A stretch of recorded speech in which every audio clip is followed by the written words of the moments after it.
Bueno, pues nos hemos acercado hasta el restaurante La Autopista. Vaya, el restaurante de toda la vida. Concretamente un lugar, un enclave en el que pues hemos celebrado infinidad de eventos. Ya sea, como dicen, BBC, bodas, bautizos y comuniones. Y en terracita de verano, pues qué les voy a decir.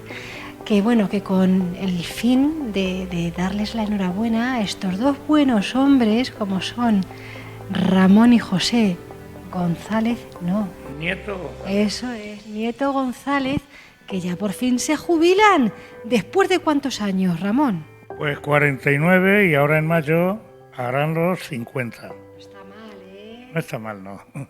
Es que empezamos muy jovencillos y claro, pues ahora que todavía estamos útiles, pues nos tendremos que dedicar a otras cosas también, sin desvincularnos absolutamente de este ambiente de hostelería, ¿no?, que es tan importante en nuestro pueblo, en nuestra comarca y en España, puesto que la hostelería constituye el 15% del Producto Interior Bruto, con 2,5 millones de personas, y todo lo que arrastra colateralmente, que es importantísimo, porque la hostelería no hay que concebirla únicamente como poner un vino o una cerveza, sino que son centros de atracción, centros en los que la gente acude y hay una comunicación social, hay una comunicación personal y otras muchos atributos que la hostelería tiene, pero que por falta, lógicamente, de tiempo y que necesitaría una explicación mucho más amplia,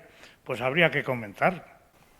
José, ¿cómo surge la iniciativa de poner este restaurante en Miguel Turra? Éramos bien pequeños y en el entorno familiar, delante de mi padre y de mi madre, comentábamos de qué podíamos ser en el futuro, qué podíamos desarrollar.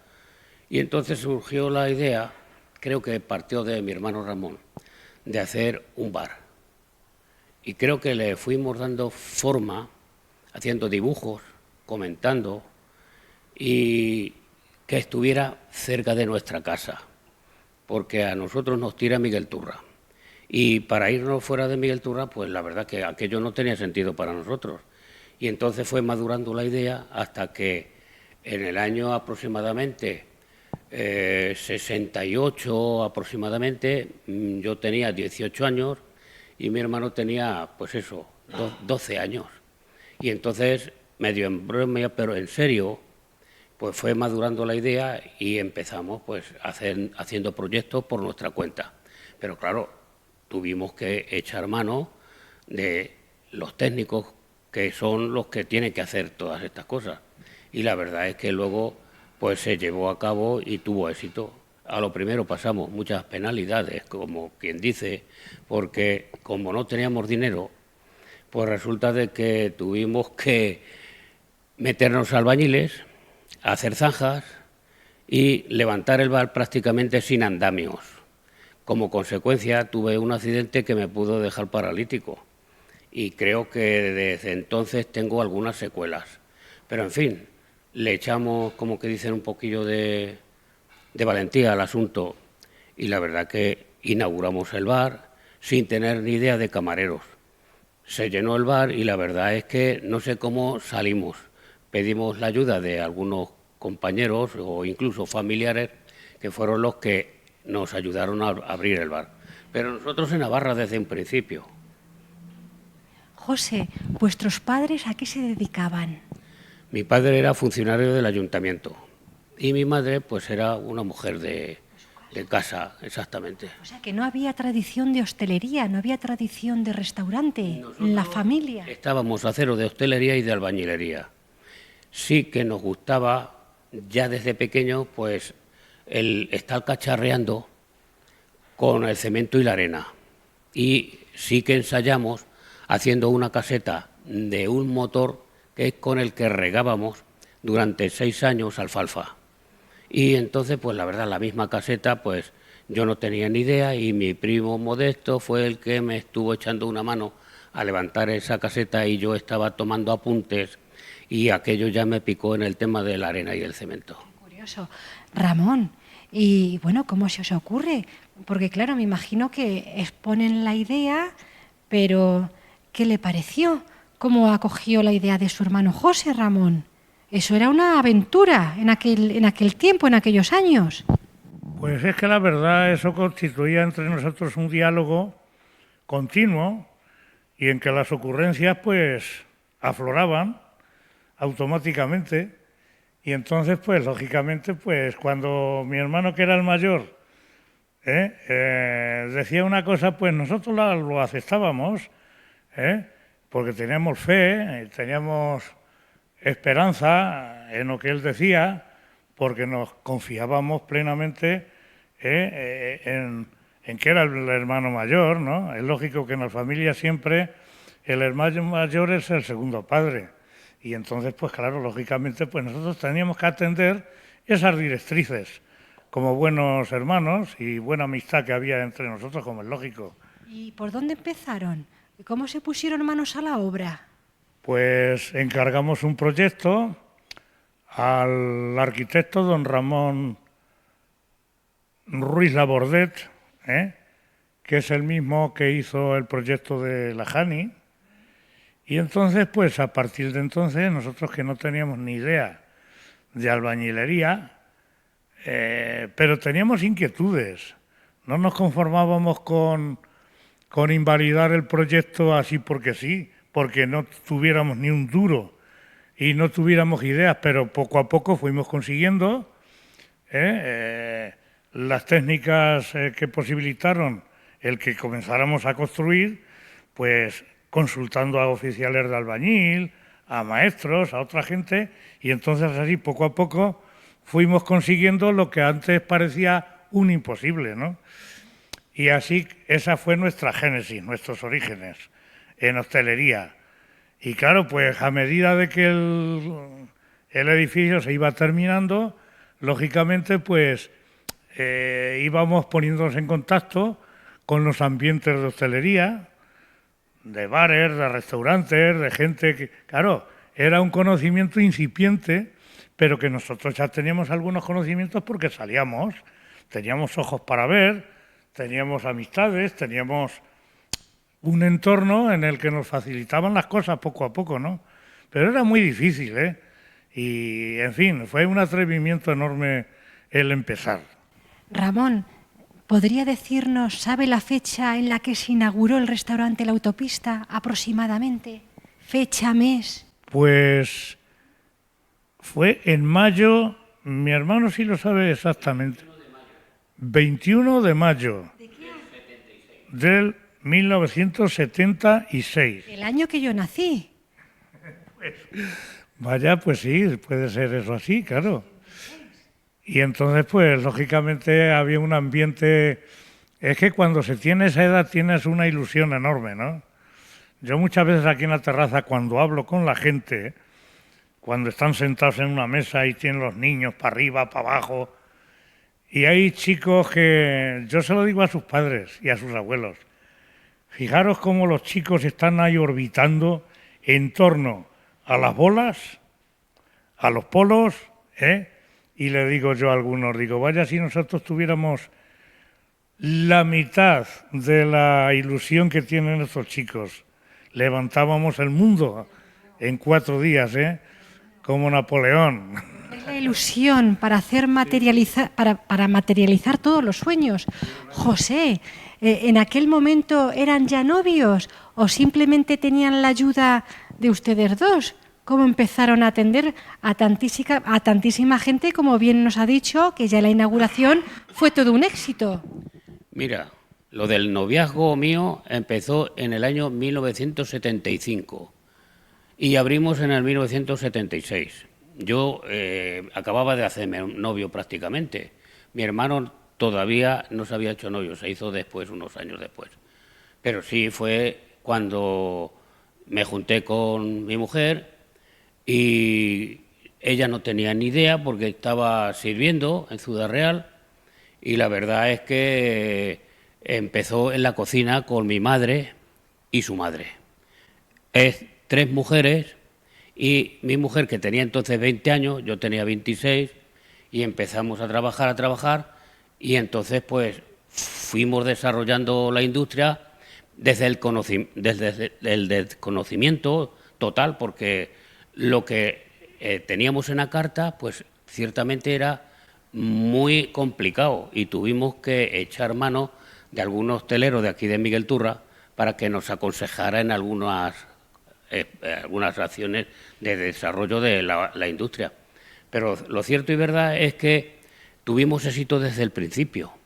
Luego vinieron unos años que estuvo flojeando porque al final pues estábamos dependiendo un poco de la economía en general y entonces teníamos también mucha competencia y hubo unos años que tuvimos que resistir, como dicen, pero al final fuimos evolucionando y la calidad de la comida fue la que al final pues nos hizo de resurgir del todo, hasta en la actualidad que hemos ido a cerrar cuando más éxito veníamos teniendo.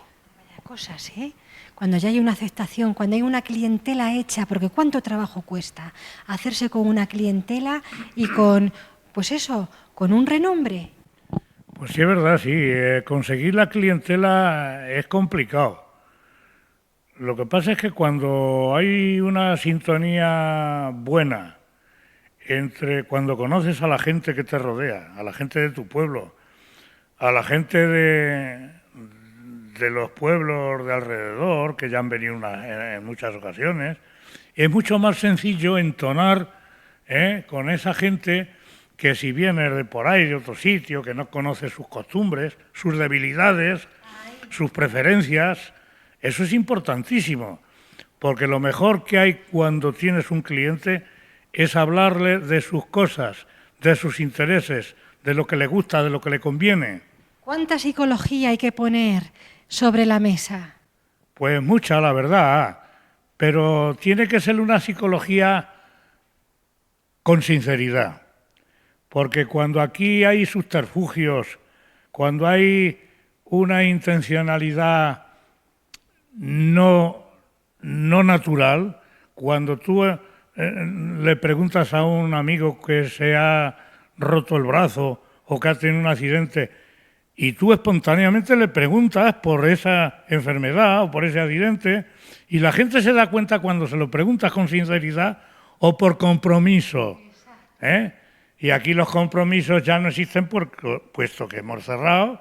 Yo no tengo ninguna intención de conseguir clientela porque ya la teníamos, y eso es lo importante, querer a la gente de tu entorno, de tu pueblo, de todos los conocidos que tengas, y esa es la mejor resolución que una persona puede adoptar, porque lo demás es inútil. Es como cuando un árbol estéril, que no da frutos, lo importante para las personas es que demos fruto, y el mejor fruto es la confianza y la compañía de tus semejantes.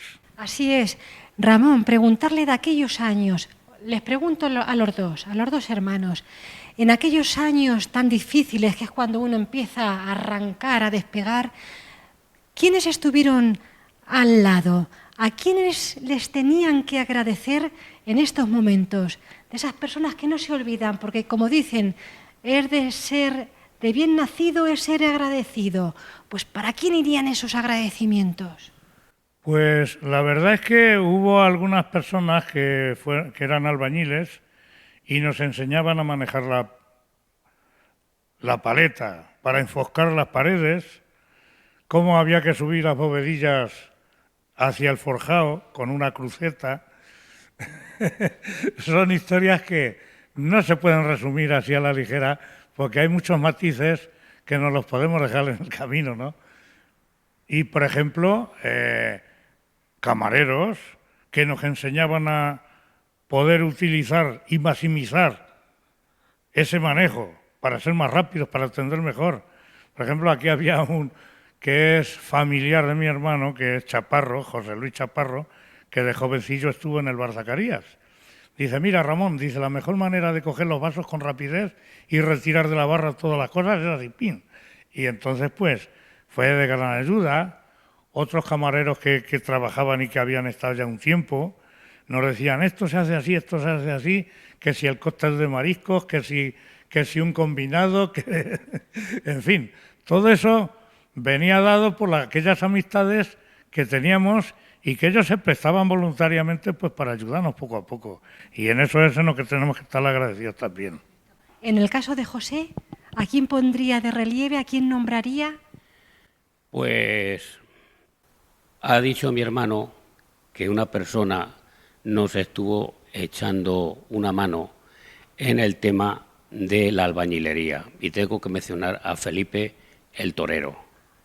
Este muchacho, desde joven yo ya le había conocido y tenía un optimismo y un potencial interior bastante desarrollado. Creo que este hombre nos animó muchísimo. Y cuando él venía de trabajar se pasaba por aquí y continuamente nos estaba dando fuerzas, nos ayudaba. Chicos, esto hay que hacerlo. Yo no voy a poner las manos en nada, pero quiero verlo esto de esta manera porque os lo voy a decir y os voy a dirigir. Yo no me voy a manchar las manos, pero os voy a ir dirigiendo.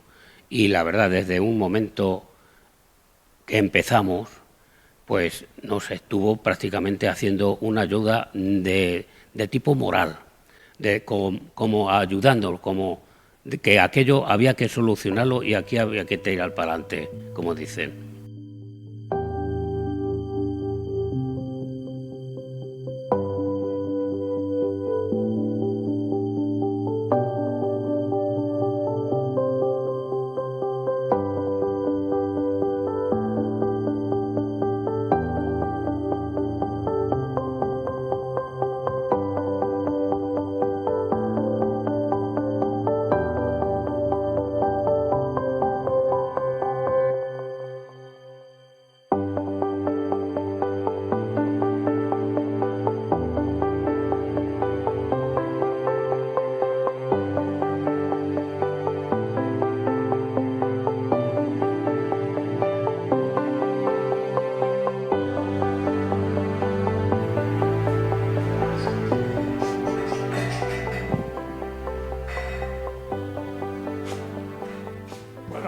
Un traguito, ¿no? Hombre, es lo suyo, Ramón. Para celebrar las cosas, porque si no hay vino, no se puede celebrar nada.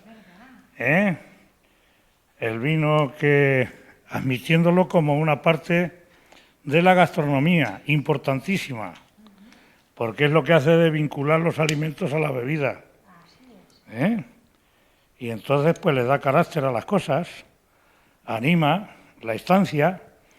El vino, que es una bebida pues que desde hace unos 6.000 años está en la tierra, elaborándose. Y no vamos a hacerla ahora nosotros menos para cortar de raíz una costumbre de tantos milenios. Bueno, pues nada, vamos a brindar un poquito. Ramón, ¿de qué vino se trata? Pues la he cogido al voleo, pero este es Viña Cuerva, de Bodegas Naranjo, de aquí de Carrión de Calatrava. Es un tempranillo o cencibel, que es la inmensa mayoría de los viñedos que hay en la comarca. Y por tanto, pues les tenemos un cariño especial, ¿no? Hay otros como el Merlot, el Petit Verdot, que es el que hacen ahí en el Pago del Vicario, en el Guadiana. Pero bueno, que este vino es el que hacían antiguamente aquí en Miguel Turra, en la bodega de los barcos, enfrente de San Antón, ese solar que había, que estaba un hombre que era el padre del chico que tiene la pensión, de Goyo, que estaba allí de bodeguero. Y era un vino excelente, porque entonces no había esa, que si ahora le echan sulfitos, que si ahora le echan... La enología ha evolucionado mucho, para bien, yo no estoy diciendo que no, pero era más auténtico aquel vino, porque era... Sí, era mucho más natural, ¿no? Y estaba exquisito. Aquel vino que había, que te lo ponían a granel, cuando mi padre me mandaba por una garrafilla de 8 litros para beber en varios días y eso, cogía a este hombre, me ponía una gomita, era granel, pues estaba mucho mejor que algunos vinos de crianza y de reserva de la actualidad, Eso sí lo puedo decir. José, ¿por qué se caracteriza este vino en concreto? Vamos a ver este Viña Cuerva. Concretamente vemos que es aroma frutado por la gota que tiene, es como tono cereza. Es un vino que desde siempre me ha traído a mí y no he estado nunca despegado de la bodega de Naranjo. ¿Qué graduación puede tener por la forma en la que cae? 13 grados aproximadamente, entre 13 y 14 grados. ¿Y el aroma que le suscitan los aromas? Pues es un vino que tiene semejanza con el resto de vinos de su misma especie, de su misma categoría. Bueno, pues hablando de vinos, hablando de celebraciones, Ramón, ¿cuántas celebraciones habrán ofrecido aquí en estos salones? Y alguna de la que nunca se olviden, alguna celebración que por alguna anécdota haya quedado en la historia del restaurante La Autopista. Pues la verdad es que poner un ejemplo concreto de celebraciones es, en cierto modo, devaluar otras muchas. Y es que aquí todo lo que se ha celebrado ha tenido una importancia enorme. Por tanto, la verdad, mucha gente que ha venido por aquí, que nos conocemos, que ya prácticamente formaban parte de nuestra familia o de una amistad intensa. Si mencionamos a uno sin mencionar a los otros, pero vamos, que ha habido muchas celebraciones, la verdad que han sido importantísimas y que no podemos desdeñar a ninguna de ellas, porque aquí siempre hemos ido al máximo, como cuando en un equipo de música le ponemos el máximo de agudos, de graves, con el ecualizador, para que todo suene de la máxima, con la máxima expresión posible, destacando todos los matices. Muy importante, que no quede ninguno, sino los contrastes, no solamente del blanco al negro, sino los intermedios. José, háblenos de la cocina. ¿Por qué ha tenido siempre tan buena aceptación este restaurante? Yo creo que mi mujer, con casi 50 años de trabajo, el interés que ha puesto en los clientes, incluso a nosotros, insistentemente nos venía diciendo que había que servir lo mejor y de la mejor manera. Entonces ella, sin tener en el arranque los conocimientos que un establecimiento de estos requiere, sí que se volcó plenamente en el tema de la calidad. Y la verdad es que lo ha venido consiguiendo y ha sido, como quien dice, la guía del bar por los años, sobre todo. ¿Cuáles han sido los platos más demandados, más pedidos? Todos, pero destaca un plato que era la ternera en salsa y luego las tortillas de patata. Luego hemos tenido una variedad muy grande de platos que con esmero se han ido prácticamente multiplicando y atrayendo a los clientes. Estamos hablando que la hostelería, Ramón, son los 365 días del año. ¿Cómo se lleva eso? Pues la verdad es que, aunque parezca que todos los días son iguales, cada día que amanece tiene unas particularidades. No solamente por lo habitual que hay que hacer, abrir la puerta, encender la cafetera, preparar unas tapas, no, sino que el entorno también te condiciona, porque pones la radio, la televisión y hay innovaciones, ¿no? Y entonces esas formas de entender la actualidad, te llegan nuevos clientes, nuevas noticias, nuevos acontecimientos, y eso hace de variar un poco, porque si no sería inmensamente aburrido, ¿eh? Y claro, pues lógicamente hay que aprovechar esas diferencias, entre unos días y otros, pues para ir pasando el tiempo, pero no pasándole de una manera pues como si se va gastando una batería de un coche, no, sino que hay que aprovechar ese proceso evolutivo pues para conseguir mejores cotas, de conocimientos, de atención al público, de buscar nuevas amistades. Es decir, que hay un montón de ventanas que se abren a las personas y nosotros somos muy finos para ello, porque hay que destacarlo y no sumirse en la indiferencia ni ahuecar la cabeza bajo el ala, como el avestruz. Ramón, ¿por qué brindamos, José? Pues hay que brindar por el futuro de la hostelería, de la sociedad y de la convivencia. Por el trabajo bien hecho, el interés y las ganas de seguir en la brecha.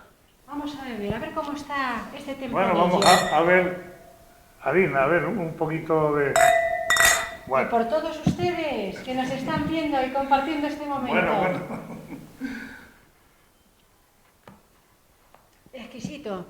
El vino tinto siempre atemperado. El blanco es cuando tiene que estar fresquito, no sé si me equivoco. Sí, claro. Aunque hay unas opiniones muy variadas en cuanto a la temperatura del vino, pero lo cierto y verdad es que no hay más garantías de saber la temperatura que la que el propio bodeguero te dice. Y que pasa lo mismo que en la cerveza. Si tienes un catálogo de Mau o de San Miguel o de Cruzcampo, de cualquier marca, de la fábrica de cervezas y te dicen la cerveza hay que beberla entre 4 y 6 grados, no creo que nos estén mintiendo. Y cuando un vinatero, un enólogo de una bodega importantísima, te dice que el vino blanco hay que beberle entre 2 y 6 grados o 7, por ahí, y que el vino tinto entre los 12 y 16 grados. Creo que sería bueno atender a sus... Sí, claro, porque si no nos podemos desviar. Exacto. Voy a lanzar esta pregunta. ¿Cuáles son las características de un buen camarero? Que los tenemos aquí. Bueno, las características de un buen camarero no pueden diferir mucho de las características de cualquier otra persona. Porque si atendemos a los valores y principios que tiene que regir una persona, debe ser buena persona, capacidad de servicio a los demás, aconsejarles lo mejor, aunque muchas veces para algunas personas los consejos suponen una influencia desagradable, porque mucha gente se cree que son autosuficientes y eso choca con una realidad incuestionable, que el hombre es gregario, que el hombre, o la mujer, claro, lógicamente, somos personas que necesitamos la compañía de los demás. No podemos vivir en el mundo en solitario, necesitamos la compañía permanente de otras personas. Y eso es lo que nos hace de exaltar y destacar lo que hay que hacer para ser un buen camarero. Siendo buena persona, serás buen camarero. Si no tienes esa capacidad de servicio, de atención a los demás, es como he dicho anteriormente, el árbol que no da fruta, el árbol estéril. Una persona se condena a sí misma cuando es egocéntrica y no tiene esa capacidad de atención hacia los demás. El servirnos unos a otros. José. El camarero muchas veces tiene que pensar que es el cliente el que está ahí sentado en la silla.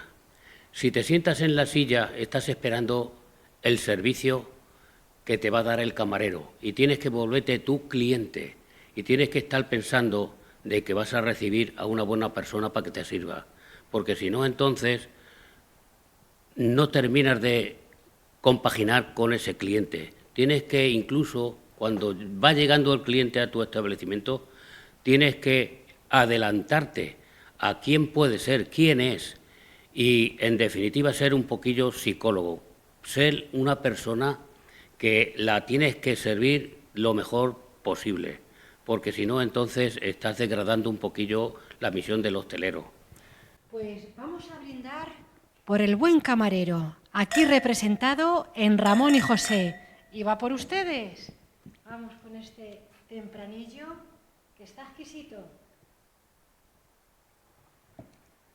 Esto hace de estimular las neuronas, que se piensa mejor, como cuando les digo yo a algunos, digo, cuando vamos a Toledo o a Córdoba o a algún sitio que tiene grandes edificios medievales o románicos, en fin, digo, pero con la barriga llena y echando un traguito se ven mejor los monumentos.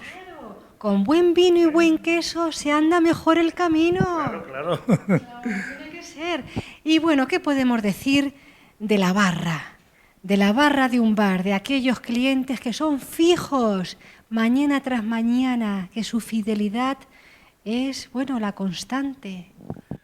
Pues la verdad es que la barra de un bar da mucho de sí, porque es un centro de recepción de ideas, de convivencia, de comentar los últimos acontecimientos, del cotilleo, que a todo el mundo nos gusta un poquito el cotilleo, ¿eh? Y entonces pues la barra es ese típico lugar en donde uno se puede explayar, pero cuando llega alguien que no es de confianza, hacemos un guiño con el ojo, digo, alto el carro, digo, vamos a...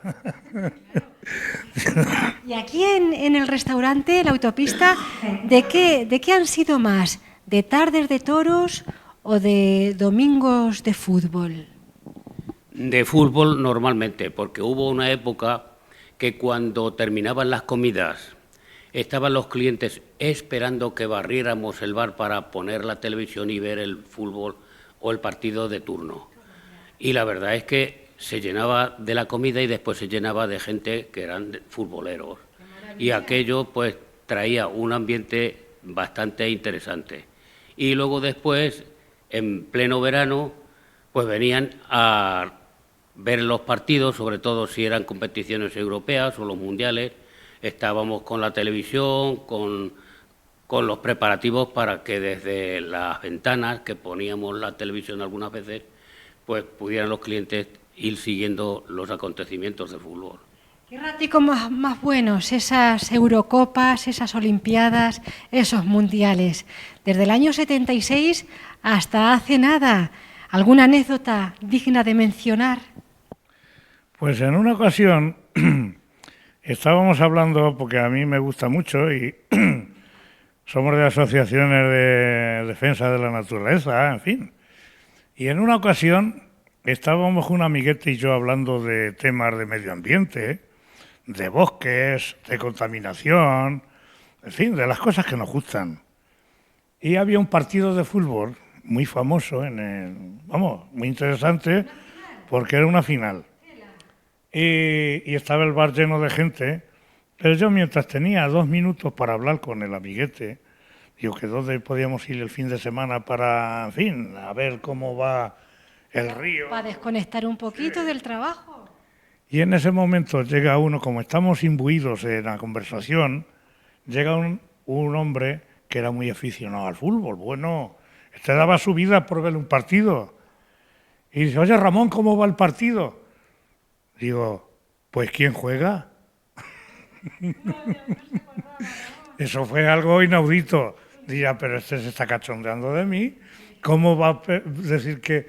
Y entonces, pues esas anécdotas, porque yo que no sabía ni quién jugaba, porque metido profundamente. ¿Qué asunto tendrían entre manos? José, una anécdota de esas que son dignas de comentar en los momentos más oportunos. Pues en una ocasión unos clientes venían, eran 6 o 7, y resulta de que me habían pedido un conejo al ajillo. Y la sorpresa fue que a la vuelta de traer otras cosas a la mesa, me dijo uno de ellos, dice, oye José, dice, esto no es conejo, esto es un pollo. Digo, ¿cómo puede ser eso? Digo, voy a la cocina a ver si es que se han equivocado, pero yo ya estaba viendo de que aquello era un conejo. Y entonces tuvimos una trifulca entre las cocineras y ellos, porque resulta de que mi mujer cogió y le lió los huesos de un pollo, los muslos de un pollo, y llevárselo a la mesa. Dice, mira, José, como vaya a la mesa, me voy a liar con ellos. Porque era un sábado, había mucha prisa y la verdad es que aquello fue un trauma y sugestionó a las mujeres con que aquello que si es que, mira, dice, vamos a tener que llamar a un veterinario para que vengan y certifiquen de que esto es un conejo, no un pollo, porque ¿qué diferencia hay de los muslos de un conejo a un pollo? Pues muchísimo, es que se ve a simple vista. Y la verdad es que nos provocó un disgusto bastante grande. Otra de las cosas o características del bar nuestro era que cuando abría las puertas, lo primero que hacía era abrirlas no para ganar dinero, no para servir a los clientes, no para cocinar. Se abrían las puertas para irnos al monte y hacer una gestión medioambiental que con el tiempo haremos público para que conozcan, una vez ya que hemos cerrado, que la gente pueda evaluar la misión que, aparte de la hostelería, hemos venido desarrollando y colaborando en el medio ambiente, como muy pocos todavía no han empezado ni han iniciado en el tema de la selvicultura y de los manejos de la naturaleza. José, ¿y cuándo sabremos de ello? Porque nos deja con la intriga, vamos, a flor de piel. Mi hermano es, en verdad, una persona muy entendida, mucho. Yo le he venido acompañando y me he sentido al lado suyo más seguro en el tema de medioambiental que alrededor de muchos ingenieros que hemos conocido y que también les hemos ido guiando en el tema de lo que veníamos desarrollando en el monte. Y la verdad que algunos ingenieros en agricultura nos han venido aplaudiendo, pero hemos echado siempre de menos una compañía con el fin de que hubieran podido evaluar con exactitud ese trabajo que veníamos haciendo y que nos hemos sentido solos. Nosotros hemos hecho caminos en el monte, tenemos fotografías para poderlo demostrar y luego podemos invitar a quien sea a que pueda acompañarnos y mostrarle esa misión que estaba a esta radio de la hostelería, del trabajo habitual que veníamos desarrollando. Pues José, eso nos da para otro programa, pero estarán conmigo que nos estamos yendo del tema. Eso, nos estamos apartando un poquillo. Entonces yo quiero preguntarles cómo se lleva trabajar prácticamente 24 horas codo con el hermano de uno, con la familia.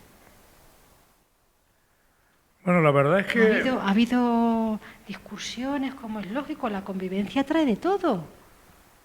Sí, bueno, pero nosotros tenemos grandes márgenes de adaptación a esas discrepancias, porque en el fondo ves una luz que es la que te asegura pues que cuando llegues a esa... No es un objetivo, es una meta. Cuando llegues a esa meta, si es que la alcanzas, o al menos que está ahí, pues eso es lo importante. Los inconvenientes en el camino, pues uno puede ir de aquí a una población y pinchar o parar porque había una pequeña... Pero al final llegas, y eso es lo importante. Por eso las cuestiones que vayan surgiendo negativas, pues hay que ir superando, como es lógico, vaya. No vamos a perder la última finalidad por una tontería. ¿Qué nos dice José? Pues la verdad es que de todas las misiones que han estado al margen del negocio, hay que reconocer de que la industria nuestra, nuestro trabajo, nuestros beneficios, han sido muchas veces para hacer gastos que no tenían nada que ver con la industria. La industria se ha sacrificado enormemente en pro de la naturaleza y eso es uno de los valores que todavía la gente no ha llegado a entender. La misión de levantarnos a las 6 de la mañana y venir aquí a la 1 para abrir el negocio, ya habíamos abierto esas puertas a la naturaleza y eso es un poco difícil de entender por la gente. En el negocio nuestro han surgido temas bastante interesantes que, por miedo a hacer una propaganda que normalmente siempre hemos huido, hemos invertido muchísimo dinero en el tema de la gestión medioambiental y eso pues es un mérito del negocio, de la hostelería, del trabajo diario. Y veníamos aquí, a la 1 abríamos o a la 1:30 abríamos para dar las comidas. Luego por la tarde, si se iba la gente temprano o tarde, uno de los dos nos quedábamos una semana y otros otra semana. Yo cogía, me sentaba ahí en la mesa en pleno verano por la siesta, me sacaba los cuadernos y empezaba a tomar notas sobre historia, sobre arqueología y seguir la trayectoria de la investigación, que también me ha traído a mí eso. Todo eso se ha debido por el negocio. Claro, una cosa deriva de la otra, porque esos tiempos que están ahí más parados o en stand-by es para dedicarlos y aprovecharlos. Bueno, os voy a preguntar, os voy a tratar de tú, porque aunque os habéis jubilado, sois muy jóvenes y tenéis toda la energía. Estamos en plena forma. Ahí está, desde luego, porque fondos sí que tienen que tener. Clientes habrá y se echarán de menos, ¿verdad? Pero algunos clientes conocidos que hayan pasado por aquí. Bueno, la verdad es que aquí ha venido una cantidad de gente muy heterogénea, ¿no? Desde catedráticos de Derecho hasta cualquier persona pintores, albañiles, mecánicos, ecologistas, Arquitectos, pintores, artistas de cante, artistas de pintura. Nati Misiego, que estuvo en Miguel Turra y vino a comer aquí. Y luego pues han venido alcaldes de Almagro, de Valdepeñas, de Ciudad Real y por supuesto del pueblo. Escritores y arqueólogos, directores del Museo Provincial, algunos estudiosos de la Universidad de Granada en el tema de la arqueología. Trinidad Nájera y Fernando Molina, de la Motilla del Azuer. He estado allí en la Motilla del Azuer y la verdad es que conozco al que está allí haciendo las jornadas de turismo y luego pues hemos entablado conversaciones con el director del Museo Provincial. Hace unos años ya murió el señor Osuna, Alfonso Caballero Clean, que hoy es el director del Instituto de Estudios Manchegos, y hemos tenido relación en agricultura con gente que está especializada en el tema de la gestión medioambiental y entonces pues hemos tenido que ir para el tema de los permisos y todo. José, Ramón, ¿por qué brindamos? Pues porque la gente vaya entendiendo mejor cada vez la importancia de la conservación de la naturaleza, aunque aparentemente no tenga nada que ver la naturaleza.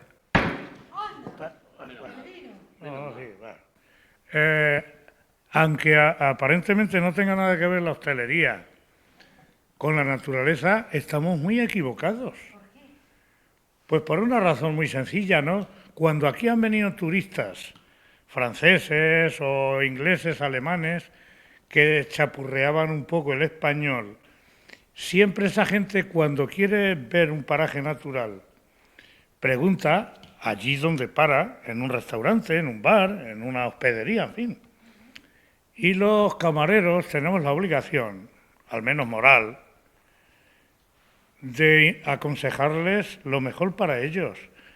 Y cuántas veces hemos mencionado aquí el campo volcánico de Calatrava, del campo de Calatrava, los volcanes.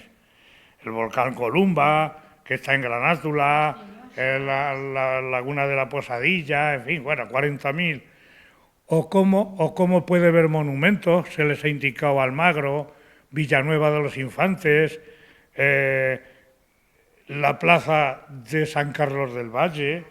Es decir, que la hostelería es un centro de dispersión de conocimientos, y que hay que tener la habilidad suficiente para, cuando se quiere a tu región, a tu comarca, a tu provincia y a tu pueblo, se le indican aquellas cosas que más le puedan impactar. Y tenemos que ser como una especie de, aunque no cobremos por ello, lógicamente, como una oficina de turismo. Bueno, más que una oficina de turismo. Esa es la barra de un bar, tomando un vino tiene un significado enorme, porque lleva implícitas las costumbres de un pueblo, las tradiciones agrícolas, Ramón, todo. José, ahora empezáis una nueva vida. Sí, claro, claro. ¿Cómo ha sido el cierre y qué tenemos por delante? Aparte de la naturaleza del patrimonio de nuestra tierra, ¿qué tenemos en mente, José? Seguiremos aconsejando a la gente que nos incita a hacernos preguntas, a que le demos algún consejo sobre cómo se hacen las plantas, las encinas y todo eso. En definitiva, nosotros vamos a seguir siendo un centro de tipo cultural, un centro de convivencia y un centro de información, siempre que podamos expandir ese tipo de conocimientos que nosotros hemos intentado ir incrementando. Diría yo que la hostelería, un bar, es como una de las posadas, como una de las ventas que había antiguamente en los caminos. Eran sitios para repostar, sitios donde podías adquirir forraje para los animales, también comen los animales y tenían que tener lugares donde poder coger y hacer también averías, enfermedades, tenían que tener el repuesto de todo. Nosotros hemos ido como una venta en mitad del camino. A propósito que estoy haciendo un trabajo de caminería antigua y sobre los caminos que pasaban por Miguel Turra y su entorno. Y entonces la hostelería era eso, y es un centro donde poder beber, donde poder, diría yo, hacer tus necesidades, porque es necesario, eso es la convivencia. Y si no tienes esas posibilidades, prácticamente estamos haciendo un flaco servicio a que la sociedad es la que muchas veces depende de el buen servicio de estos aposentos, de estas ventas. Estas ventas quijotescas. Bueno, pues antes de finalizar con nuestro brindis, nuestro último brindis, vamos a dirigirnos a la clientela, a los amigos y amigas de Miguel Turra que les están viendo. Ramón, ¿qué decimos? ¿Qué les decimos? Pues nada, yo pienso que el cambiar de línea en la actuación, por nuestra parte, pues no procede. Tenemos que seguir en la misma línea en que nos hemos destacado estos últimos 50 años. Seguir conviviendo con la gente, seguir hablando de los temas que incumben a la mayoría de esa gente, defender la naturaleza, defender la convivencia y defender todos esos valores que nos unen, la concordia. Lo demás prácticamente sobra. José. En la familia ha sido como un trauma el desconectar tan rápido, tan repentinamente el negocio en contacto con la clientela, las mujeres con la cocina. Y eso provoca, como digo, una preocupación, una sensación de tristeza, al mismo tiempo que hay un sentimiento de liberación con este trabajo esclavizador durante tantos años. Pero al final tendremos que acostumbrarnos. Nosotros sentimos ciertamente como un desapego de nosotros hacia la gente. Nos echarán de menos, nosotros también nos vamos a echar de menos, pero al final vamos a intentar de mantener los lazos más posibles con ellos y que no creo que nos desvinculemos plenamente, porque tienen que entender también de que el tiempo es el tiempo, la edad es la edad. Y el rendimiento en una industria tiene que ser compaginado con ese buen servicio, porque ya a cierta edad, yo me tuve que jubilar hace 9 años porque tuve la enfermedad en las rodillas de una artrosis. Si no, hubiera acompañado a mi mujer y a mi hermano, que son los que más tiempo han estado en el negocio. Pues vaya por delante el brindis para José y Ramón en homenaje a ellos y a toda su familia.